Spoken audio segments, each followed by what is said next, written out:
Beijing తియాన్మెన్ స్క్వేర్లో China తన ఆయుధ సంపత్తిని పూర్తిగా డిస్ప్లే చేసింది. రెండో ప్రపంచ యుద్ధంలో జపాన్ లొంగిపోయి 80 ఏళ్లైనందుకు గుర్తుగా చైనా ఈ భారీ విక్టరీ పరేడ్ను నిర్వహించింది.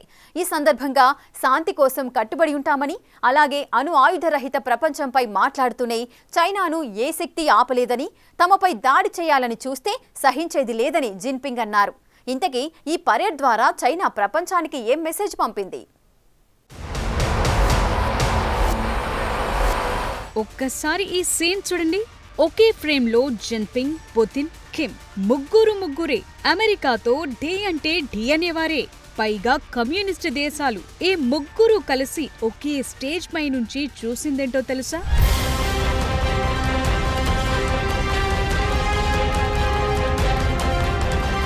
అదే ఇది. సెప్టెంబర్ 3న చైనీస్ మిలిటరీ పరేడ్ ఫుల్ డిస్ప్లేను చూశారు. గత 66 ఏళ్లలో ఓ నార్త్ కొరియా అధ్యక్షుడు చైనా మిలిటరీ పరేడ్ కు రావటం ఇదే తొలిసారి. పైగా కిమ్ తన కూతురితో వచ్చాడు. అయితే ఆమె కనిపించలేదు. తన ఆయుధ బలగాన్ని యావత్ ప్రపంచానికి చూపించింది డ్రాగన్. సైనిక ఆధునికీకరణ, గ్లోబల్ సూపర్ పవర్ గా తన సత్తా ఏంటో చాటింది. గాలి, నీరు, నేల, అంతరిక్షం ఇలా ఎక్కడైనా దూసుకెళతాం, ఎవరినైనా ఢీకొడతాం అన్నట్లుగా మిలిటరీ పరేడ్ సాగింది. చైనా దగ్గర ఇన్ని రకాల డిఫెన్స్ ఎక్విప్మెంట్ ఉందా అని చాలా దేశాలనుకున్నాయి. 1950 తరువాత ఆధునిక కాలంలో చైనా ఒక పెద్ద యుద్ధం కూడా చేయలేదు. కానీ ఇవన్నిటినీ ఒక్కొక్కటిగా పోగేసుకుంది. రెండో ప్రపంచ యుద్ధంలో జపాన్ లొంగిపోయి 80 ఏళ్లైనందుకు గుర్తుగా ఈ పరేడ్ నిర్వహించింది. ఒకరు కాదు, ఇద్దరు కాదు, ఏకంగా 26 దేశాధినేతలు ఈ పరేడ్ లో పాల్గొన్నారు. షెహబాజ్ షరీఫ్, ఆసిమ్ మునీర్ కూడా ఈ పరేడ్ కు వెళ్లారు. చైనీస్ వెపన్ సిస్టమ్స్ లో ఇన్ని వెరైటీలున్నాయా అని లెక్క పెట్టేందుకు కూడా టైం సరిపోదు. అంతలా డ్రాగన్ చైనా డిఫెన్స్ ఎక్విప్మెంట్స్ ను పోగేసుకుంది. ఇప్పుడు కొన్ని స్పెషల్ వెపన్స్ ను చూద్దాం.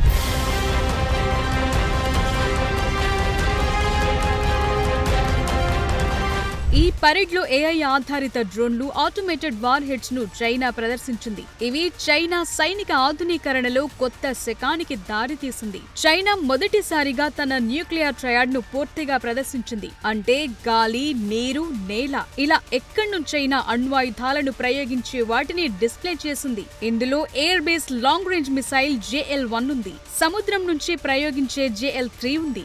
ఇక DF-61, DF-31 భూమి మీద నుంచి ప్రయోగించే ఖండాంతర క్షిపణి అణ్వాయుధాలు. 7500 మైళ్ల రేంజ్ తో వాషింగ్టన్ ను ఇది టార్గెట్ చేసే వీలుంది.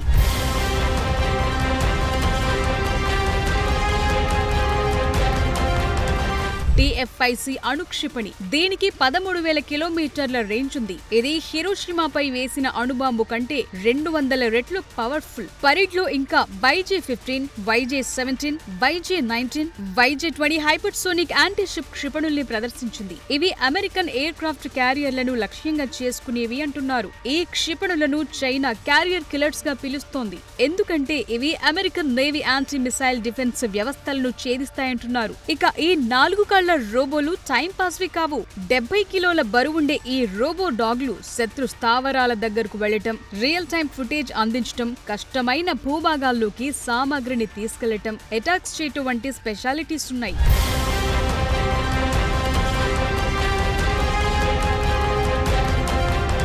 ఇక పరేడ్ లో ప్రదర్శించిన వాటిలో అండర్ వాటర్ డ్రోన్లున్నాయి. AJX-002 ఇది 18 నుంచి 20 మీటర్ల పొడవైన టార్పెడో ఆకారంలో ఉన్న అండర్ వాటర్ డ్రోన్. సముద్ర యుద్ధాల్లో వాడకానికి తయారు చేశారు. ఇది స్టెల్త్ ఆపరేషన్లకు, లాంగ్ టర్మ్ పెట్రోలింగ్ కు ఉపయోగపడుతుంది. షిప్ల నుంచి లాంచ్ చేయగల అన్మాన్డ్ హెలికాప్టర్లను ప్రదర్శించారు. JJ-11 drone unmanned combat aerial vehicle కూడా ఉంది. పరేడ్ లో సైబర్ స్పేస్ యూనిట్ కూడా స్పెషల్ అట్రాక్షన్ గా నిలిచింది. సైబర్ వార్ఫేర్ లో చైనా దూరదృష్టికి ఈ వింగ్ నిదర్శనం. ఇక డ్రోన్ దాడులను తిప్పికొట్టడానికి యాంటీ డ్రోన్ లేజర్ వెపన్స్ ను పరేడ్ లో తొలిసారి బాహ్య ప్రపంచానికి చాటింది. ఇక కీలకమైంది HQ-21 స్పేస్ డిఫెన్స్ సిస్టమ్. ఈ సిస్టమ్ తక్కువ భూకక్షలో ఉన్న శాటిలైట్లను టార్గెట్ చేసుకుంటుంది. అంటే స్పేస్ వార్ లోనూ చైనా పవర్ పెరిగిందని ప్రపంచానికి చాటింది. ఇక J-20 స్టెల్త్ ఫైటర్ జెట్లతో ఆకాశంలో విన్యాసాలు చేయించారు. ఇవన్నీ వెస్టర్న్ కంట్రీస్ కు చెక్ పెట్టేందుకే.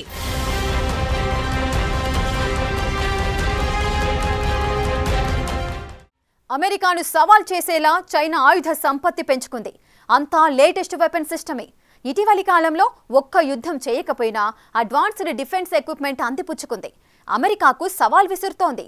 ఈ డ్రాగన్ మిలిటరీ పరేడ్ చూసిన అమెరికా అధ్యక్షుడు Trump China, Russia, north Korea కలిసి యుఎస్కు వ్యతిరేకంగా కుట్ర చేస్తున్నాయని ఆరోపించారు.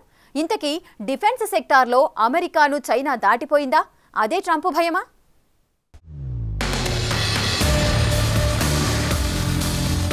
భవిష్యత్ యుద్ధ తంత్రాలంతా ఆటోమేటెడ్, అలాగే డిజిటల్గా మారుతున్నాయి అనడానికి చైనా మిలిటరీ పరేడ్ నిదర్శనం. ఒకప్పుడు లక్షల సంఖ్యలో సైనికులు అవసరం, కానీ ఇప్పుడు సైనికులు తక్కువ ఉన్న టెక్నాలజీతో దెబ్బకొట్టే మిలిటరీ ఎక్విప్మెంట్ అవసరం. ఈ పరేడ్తో చైనా తన లేటెస్ట్ టెక్నాలజీని ప్రదర్శించింది. గతంలో చైనీస్ వెపన్స్ అమెరికన్ లేదంటే రష్యన్ టెక్నాలజీ కాపీ ఆధారంగా ఉండేవి, కానీ ఇప్పుడు చైనా దేశీయంగా కెపాసిటీలను పెంచుకుంది. అయితే ఈ కొత్త ఆయుధాలు యుద్ధాల్లో ప్రూఫ్ కాలేదు, ఎందుకంటే చైనా తన ఆధునిక యుగంలో ఒక్క యుద్ధంలో కూడా పాల్గొనలేదు. ఈ ఆయుధాలు ఎలా పనిచేస్తాయో ఎవరికి తెలియదు. పైగా అమెరికన్ ఎక్స్పర్ట్స్ ఇవన్నీ పేపర్ వెపన్సే అంటున్నారు. తమ B2 బాంబర్ ఒక్కటి చాలంటున్నారు.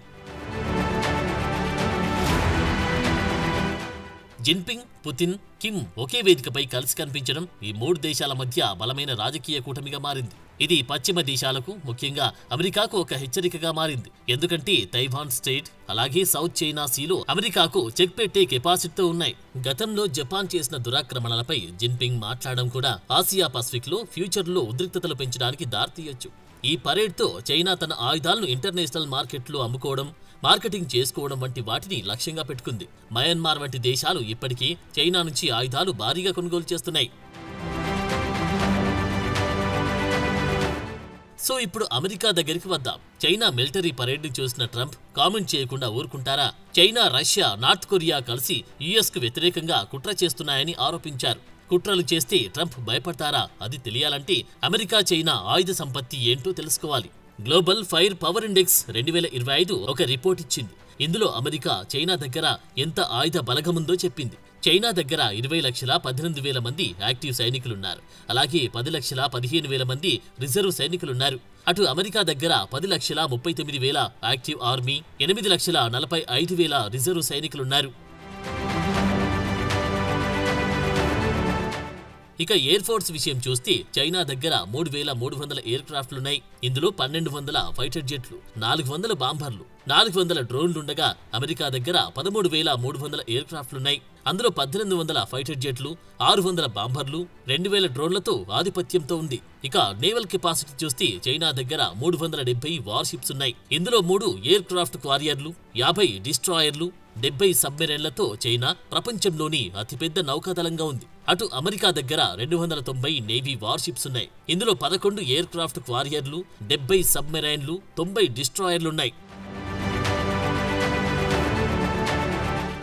కీలకమైన అణ్వాయుధాల విషయంలో చైనా దగ్గర 600 వార్ హెడ్లున్నాయి. 2035 నాటికి 1,500కి విస్తరణ టార్గెట్ గా పెట్టుకున్నారు. అమెరికా దగ్గర 5,044 వార్ హెడ్లున్నాయి. అయితే యుఎస్ తో పోలిస్తే చైనా దగ్గర అణ్వాయుధాలు తక్కువగా ఉన్నప్పటికీ అమెరికా దగ్గర ఉన్న వాటికంటే powerful. China క్షిపణుల్లో DF-41, DF-31, JL-3 వంటి ఖండాంతర బాలిస్టిక్ క్షిపణులు, YJ సిరీస్ హైపర్సోనిక్ క్షిపణులున్నాయి. అమెరికా దగ్గర AGM-183A, ARRW, HAWC hypersonic missiles, Tomahawk cruise క్షిపణులున్నాయి. ఇక సైబర్ స్పేస్ విషయంలో చైనా దగ్గర HQ-29 స్పేస్ డిఫెన్స్ సిస్టమ్ ఉంది. అదే సమయంలో అమెరికాకు US cyber command, space force, anti satellite weapons ఉన్నాయి.